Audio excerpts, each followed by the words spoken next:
خیبر پختونخوا اسمبلی کې دی وخت د عملی تعداد 794 دی. 794 دی. ما خو تاسو به اوس یا شل یا د یا 25 ټیک. اوس خیبر پختونخوا اسمبلی زبابه کړه د خبر یو بل انداز کړه شو. خیبر پختونخوا اسمبلی د عوامي نمائندګۍ نه زیات انجمن روزګار دی. صحیح.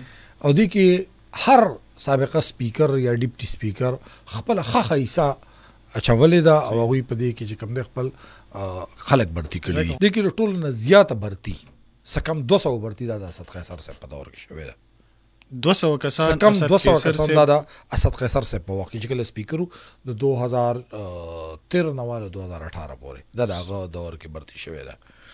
به چې کوم دی مشتاق غنی صاحب نو تقریبا 180 پورې کسان چې کوم دی د هغوی په دور کې بیا برتی شو. صحیح شو. 380 شو دا 380 وغیرہ چې کوم دی دا شو کنه.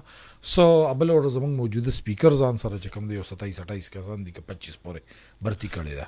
مطلب په دې 700 یا 750 کسانو کې 400 پورې د پاکستان تحریک انصاف پورې نه بلکې زبر ته چې 500 پورې برتی چې کوم ده دا تقریبا د 2013 نه اونورډ شوی دی. صحیح ده. 500 پورې ملازمین دوی سکم 500 یعنی تقریبا ماته چې ایگزیکټ نمبر ته پته نشته خو دوی د برتی چې کوم دی دا په تیرو 11 سالو کې شوی دی.